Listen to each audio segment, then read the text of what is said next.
Salutări tuturor! Un peisaj de poveste unde mă aflu acum.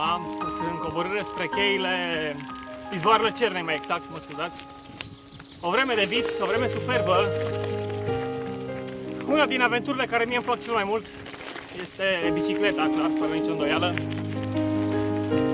Am prins o vreme bună, o vreme frumoasă în care se poate merge liniștit, o vreme răcoroasă, o vreme de vară. Recomand cu încredere să veniți dacă aveți ocazia, pentru că este ceva unic și se merită din plin. Alături de mine sunt alți doi mari aventurieri. Unul este Nicu, care este chiar acum, mă apropii de el. Salutări, Nicule!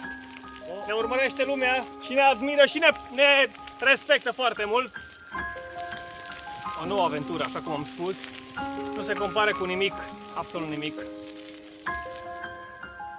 Să poți să evadezi din aglomerație, din orice altceva.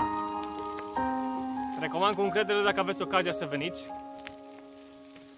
O nouă expediție plină de aventură.